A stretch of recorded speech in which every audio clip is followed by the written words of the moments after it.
Hello friends, we go to the last part of the chapter on Stephen Hawking, the quest for a theory of everything. Okay. We have seen in the last class, that is in page number 2021, that he was contracted with amyotrophic lateral sclerosis, a serious disease that affects the spinal cord.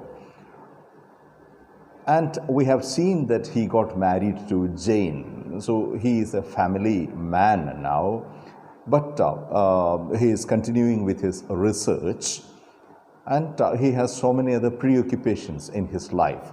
So on one side of his life, he has this disease which is preventing him from, which is stopping him from doing what he always wanted to do.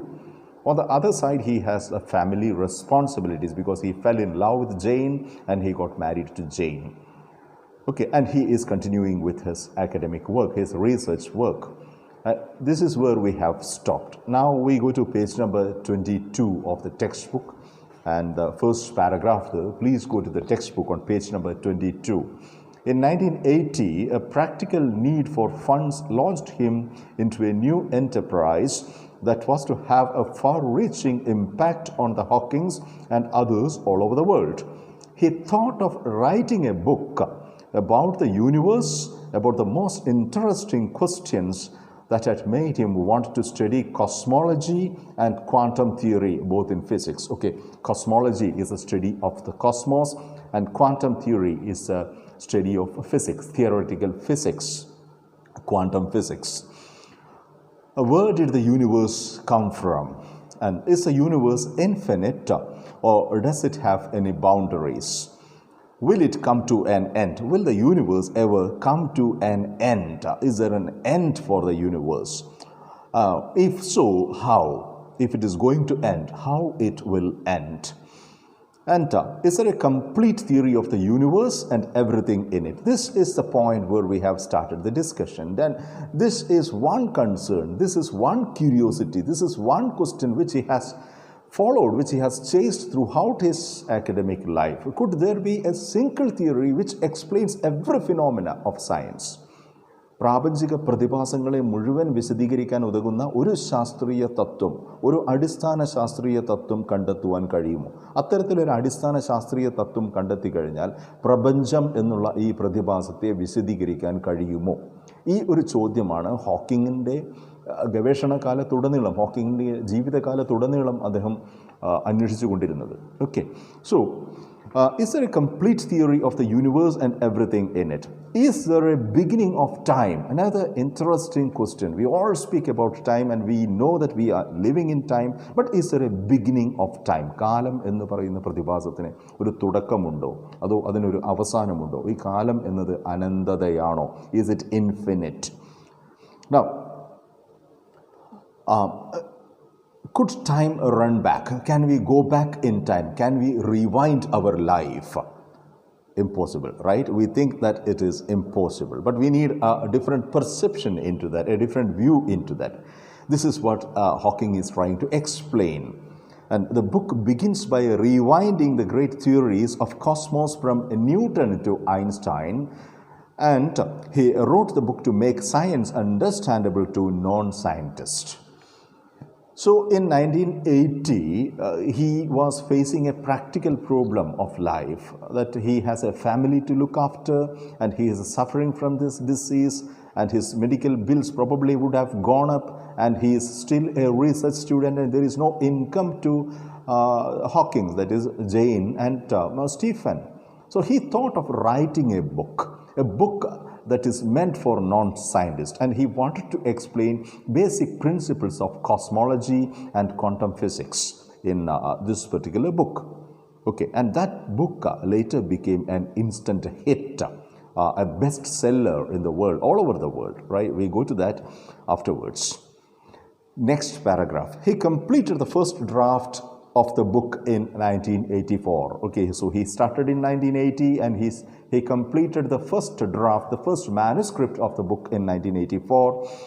While the revision process was going on, he made a trip to Switzerland in Europe, and there he was down with pneumonia and was left on a life support system. So he had been admitted to a hospital, into a ventilator, because he was down with pneumonia. He already had this amyotrophic lateral sclerosis, which made things very difficult for him, normal life very difficult for him. To add agony to what he already had, he caught pneumonia in Switzerland.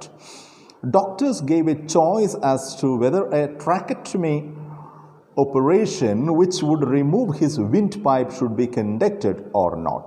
It might save his life, but afterwards he would never again be able to speak or make a vocal sound. Jane had to take a decision. There is only one way in which Stephen could be saved, that he need to be put through a tracheotomy operation. A tracheotomy operation is an operation in which your windpipe, in which your breathing system is the pipe that is controlling the breathing system is removed surgically. ഒരു ശസ്ത്രക്രിയയിലൂടെ ശ്വാസനാളം നീക്കം ചെയ്യുന്ന ഒരു ഓപ്പറേഷനാണ് ട്രാക്കറ്റമി എന്ന് പറയുന്നത്. അത് ചെയ്യുകയാണെങ്കിൽ Stephen's life will be saved, but at the same time in future he will not be able to speak any more through his mouth. Okay, അപ്പോൾ ഇത് ചെയ്തു കഴിയുകയാണെങ്കിൽ പിന്നീട് ഭാവിയിൽ ഒരിക്കലും അദ്ദേഹത്തിന് സംസാരിക്കുവാൻ കഴിയുകയില്ല എന്നുള്ളൊരവസ്ഥയുണ്ടായിരുന്നു. വളരെ ആലോചിച്ചതിന് ശേഷം, after so many grave misgivings, grave doubts, Jane agreed for the operation, and operation was conducted, and Stephen was saved, but afterwards he could never speak. The future looked very bleak. You can imagine this, a young scholar who probably would have thought of a university career in academics and in research, but now what happens? He is already bedridden, rather chair-ridden in his case, because he was moving in his wheelchair, and he could not speak because his windpipe was removed, and he was almost completely paralyzed, that he needed the help of another person throughout. Okay, സദാസമയം മറ്റൊരാളുടെ സഹായമില്ലെങ്കിൽ ഒന്നും ചെയ്യാൻ പറ്റില്ല എന്നുള്ള രീതിയിൽ അദ്ദേഹം ഒരു wheel chair അവലംബിയായി മാറുന്ന ഒരു ഘട്ടമാണ്. So life is very bleak, very dull and very confusing. Okay, Jane remarked, Hawking could no longer breathe through the mouth and nose. This is another problem. It is not only that he could not speak through his mouth, he couldn't even breathe through his nose. മൂക്കിലൂടെയോ വായിലൂടെയോ ശ്വസിക്കാൻ പോലും പറ്റാത്ത ഒരു അവസ്ഥ വന്നു. But only through a permanent opening made on his throat. And how did he breathe? A permanent cut was made on his throat. കഴുത്തിലൊരു മുറിവ് കൃത്രിമമായി ശസ്ത്രക്രിയയിലൂടെ ഉണ്ടാക്കിയിട്ട് ആ മുറിവിലൂടെയാണ് പിന്നീട് അദ്ദേഹം ശ്വാസം കഴിച്ചിരുന്നത്. Right. After many weeks of intensive care, he went to home to join Jane and his 3 children. By the time he had 3 children in his marriage relationship, he was still too weak and ill to continue his research. Walt Wolters, please remember this name. This is a young scientist who made a speaking machine for Stephen Hawking. Walt Wolters, a computer expert in California, sent him a program he had developed. So Walt Wolters has developed a computer program using which Stephen could speak. Now, sent a program called an equalizer. The name of the machine is equalizer, which allowed Hawking to select words from the screen. ഒരു computer സ്ക്രീനിൽ വരുന്ന വാക്കുകൾ തിരഞ്ഞെടുക്കുന്നതിലൂടെ ആശയവിനിമയം നടത്താനായി സ്റ്റീഫനെ സഹായിക്കാനായി Walt വോൾട്ടേഴ്സ് എന്ന ഒരു Californian scientist ഒരു പ്രോഗ്രാം ഡെവലപ്പ് ചെയ്തെടുത്തു. He thought he would be unable to finish his book. എഴുതാൻ ആരംഭിച്ച പുസ്തകം പൂർത്തിയാക്കാൻ പോലും കഴിയുകയില്ല എന്നായിരുന്നു സ്റ്റീഫൻ്റെ ഭയം. പക്ഷേ with the support of his student Brian Witt, he was a student of Stephen Hawking in Cambridge, A Brief History of Time was published in 1988. See his willpower. Okay, he started writing the book in 1980, and he had gone through so many difficulties. Between 1980 and 1988, the book actually was completed in 1984, but he needed to wait still 4 more years before the book was published finally. The name of the book was A Brief History of Time. കാലത്തിൻ്റെ സമയത്തിൻ്റെ ഒരു സംക്ഷിപ്ത ചരിത്രം. A Brief History of Time was published in 1988. September 2005 saw the release of an abridged version. Abridged version means a summary, a summarized edition of the book, of the original book. This version was updated to address the new issues that had arisen due to further scientific developments. This is something interesting about Stephen Hawking. As a real scientist, as a person who always upheld the spirit of inquiry and the spirit of curiosity of genuine science, he continued to update himself. ഒരു പുസ്തകം എഴുതി അവസാനിപ്പിക്കുകയല്ല ചെയ്യുന്നത്. അദ്ദേഹത്തിൻ്റെ ഗവേഷണം തുടർന്നു പോവുകയും ആ തുടർന്ന ഗവേഷണങ്ങളുടെയും അതുവരെ ശാസ്ത്രലോകത്തിലുണ്ടായിട്ടുള്ള പുതിയ കണ്ടുപിടുത്തങ്ങളുടെയും വെളിച്ചത്തിൽ അദ്ദേഹത്തിൻ്റെ പുസ്തകം മാറ്റി എഴുതുകയും 2005 പുതിയ ഒരു എഡിഷൻ, പുസ്തകത്തിൻ്റെ പുതിയൊരു പതിപ്പ് പുറത്തു വരികയും ചെയ്തു. One will encounter, this is one of the most beautiful paragraphs in this chapter. Please read that carefully, page number 23. One will encounter a multitude of paradoxes in this book. Paradox is an ironic situation. You say something and mean the opposite of it. മലയാളത്തിൽ വിരോധാഭാസം എന്ന് പറയുന്ന ഒരു തരം സന്ദർഭമാണ് paradox എന്ന് പറയുന്നത്. Stephen ഹോക്കിങ്ങിൻ്റെ ജീവിതം മുഴുവൻ വിരോധാഭാസങ്ങളായിരുന്നു. അദ്ദേഹം ജീവിതകാലം മുഴുവൻ ഒരു രോഗിയായിരുന്നു. പക്ഷേ ഒരു രോഗിക്ക് സാധിക്കാത്ത രീതിയിൽ ശാസ്ത്രത്തിൽ വലിയ നേട്ടങ്ങൾ അദ്ദേഹം കൈവരിച്ചു. അദ്ദേഹത്തിന് എഴുതുവാനോ പഠിപ്പിക്കുവാനോ ഉള്ള യാതൊരു ശാരീരിക ശേഷിയും ഉണ്ടായിരുന്നില്ല. പക്ഷേ അദ്ദേഹം എഴുതുകയും പഠിപ്പിക്കുകയും ചെയ്തു. മറ്റ് ശാസ്ത്രജ്ഞർ കണ്ടെത്തുന്നതിനേക്കാൾ എത്രയോ മുന്നോട്ട് അദ്ദേഹത്തിൻ്റെ ഗവേഷണങ്ങൾ മുന്നോട്ട് പോയി. ഇതൊക്കെ കൊണ്ട് പാരഡോക്സസിൻ്റെ, വിരോധാഭാസങ്ങളുടെ ഒരു സമാഹാരമായിരുന്നു സ്റ്റീഫൻ ഹോക്കിങ്ങിൻ്റെ ജീവിതം എന്ന് പറയാം. പക്ഷേ ഈ വിരോധാഭാസങ്ങളുടെ ഇടയിലും, ഈ സഫറിങ്ങിൻ്റെ, ഈ യാതനയുടെ, ദുരിതത്തിൻ്റെ ഇടയിലും സ്റ്റീഫൻ ഹോക്കിങ് അദ്ദേഹത്തിൻ്റെ സ്വപ്നങ്ങളെ പിന്തുടരുകയും ആ സ്വപ്നങ്ങളെ യാഥാർത്ഥ്യമാക്കുകയും ചെയ്തു എന്നത് നമുക്ക് ആവേശം പകരുന്ന ഒരു കാര്യമാണ്. In science and with people, things are often not what they seem, and pieces that ought to fit together refuse to do so. The case is same both with science and with people. Please do not go by appearances. That is the meaning of the sentence. If you go by appearances of things, you will be misled. പുറം കാഴ്ചയെ വിശ്വസിച്ചുകൊണ്ട് നമ്മൾ പോവുകയാണെങ്കിൽ, മനുഷ്യരുടെ കാര്യത്തിലാണെങ്കിലും ശാസ്ത്രത്തിൻ്റെ കാര്യത്തിലാണെങ്കിലും എന്തിൻ്റെ കാര്യത്തിലാണെങ്കിലും പുറം കാഴ്ചയെ മാത്രമാണ് നാം ആശ്രയിക്കുന്നതെങ്കിൽ നമുക്ക് തെറ്റിപ്പോകാൻ സാധ്യതയുണ്ട്. പുറം കാഴ്ചയിൽ സ്റ്റീഫൻ ഹോക്കിംഗ് വളരെ ദുർബലനായ, ഒരുപക്ഷെ തികച്ചും അവശനായ ഒരു വ്യക്തിയാണ്. പക്ഷെ അദ്ദേഹത്തിൻ്റെ നേട്ടങ്ങൾ അത്ര അവശമായതോ അല്ലെങ്കിൽ ദുർബലമായതോ അല്ല. ലോകത്തെ അത്ഭുതപ്പെടുത്തുന്ന നേട്ടങ്ങളാണ്. അതുകൊണ്ട് പുറം കാഴ്ചകളല്ല യാഥാർത്ഥ്യം. The outside actually doesn't reveal the inside. Now you will learn that beginnings may be endings. In science, if you think that something is beginning, actually probably it could be the ending of the very thing. അവസാനമായിരിക്കുവാനും സാധ്യതയുണ്ട്. Cruel circumstances can lead to happiness. Stephen Hawking's life is an example. His life had been a continuous situation of cruel circumstances, but he created happiness out of these cruel situations. അതിക്രൂരമായ, അതിനിഷ്ഠുരമായ ജീവിത സാഹചര്യങ്ങളിൽ നിന്നും, കർക്കശമായ ദുരിതം നിറഞ്ഞ ജീവിത സാഹചര്യങ്ങളിൽ നിന്നും സ്റ്റീഫൻ സന്തോഷം സൃഷ്ടിച്ചെടുത്തു. Right? Although fame and success may not, say cruel circumstances create happiness. On the other hand, another paradox is that fame, reputation, prasasti and money, wealth, that may not create happiness. This is contradicting. ഇതൊരു വിരോധാഭാസമാണ്. ദുരിതം സന്തോഷം തരുന്നു.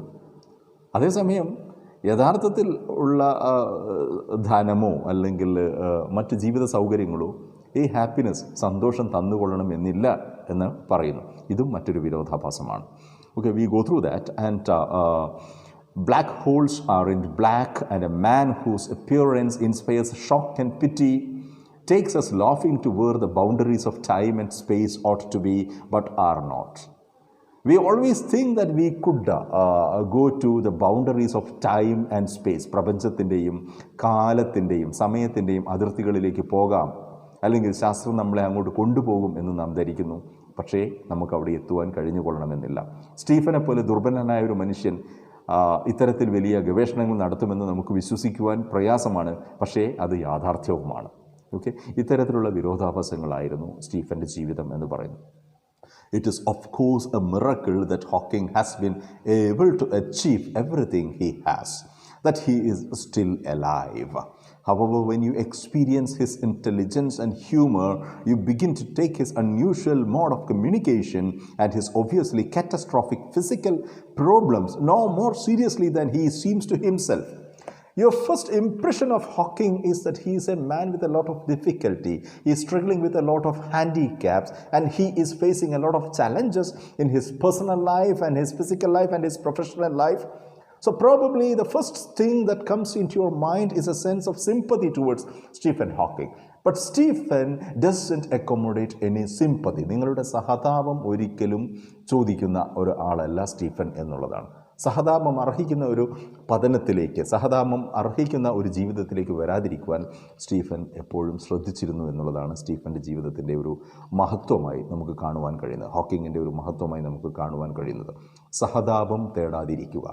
ഏതൊരു ദുരിതത്തിന് നടുവിലും, ഏതൊരു യാതനയുടെ നടുവിലും, ഏതൊരു വെല്ലുവിളിയുടെ നടുവിലും ആളുകളിൽ നിന്നും സഹതാപം പിടിച്ചു പറ്റാനായി ശ്രമിക്കാതിരിക്കുക. അവനവൻ്റെ കഴിവിൽ വിശ്വസിക്കുകയും മുന്നോട്ട് പോവുകയും ചെയ്യുക. ഓക്കെ, അതിൻ്റെ ഒരു ഏറ്റവും നല്ല എക്സാമ്പിളാണ് സ്റ്റീഫൻ ഹോക്കിങ്ങിൻ്റെ ലൈഫ് എന്നിവിടെ പറയുന്നു. That is exactly the way he wants it, and he always wanted things in this way, that he needed to be taken as an equal with others. He never wanted his handicaps, his practical personal difficulties to be forefronted. Okay, ജീവിതത്തിലെ പ്രയാസങ്ങളെയെല്ലാം മുന്നോട്ട് വെക്കേണ്ടത് നേരെ മറിച്ച് അദ്ദേഹത്തിൻ്റെ കണ്ടുപിടുത്തങ്ങളെയും ഗവേഷണങ്ങളെയും പഠനങ്ങളെയുമാണ് എന്ന് Stephen എപ്പോഴും വിശ്വസിച്ചിരുന്നു. He chooses to ignore the difficulty. He always ignored the difficulty, and he expects others to adopt the same attitude. Ignore the difficulty. This is a catchword. Okay, all of us have difficulties in life. And what do? If we are always thinking of those difficulties, we probably will be held down by those difficulties. അപ്പോൾ സദാസമയം വിഷമങ്ങളെയും പ്രാരബ്ധങ്ങളെയും ബുദ്ധിമുട്ടുകളെയും ദുരിതങ്ങളെയും കുറിച്ച് ചിന്തിച്ചിരിക്കാതെ അവയെ അതിക്രമിക്കാനായി, അവയെ മറികടക്കുവാനായി, വെല്ലുവിളികളെ നേരിടുവാനായി ശ്രമിക്കുകയാണ് നാം വേണ്ടത് എന്നത് സ്റ്റീഫൻ്റെ ജീവിതത്തിൽ നിന്നും നാം പഠിക്കുന്ന ഒരു ലെസണാണ്. Okay, Stephen Hawking has overcome his crippling disease, damaging, handicapping disease, and he became the supernova, the great star of the world of physics. Right? This is an inspiring story. Okay, we probably have so many things to learn both from Stephen's findings as well as from the very life of Stephen Hawking. Okay, we go to further discussions in the next video. Thank you.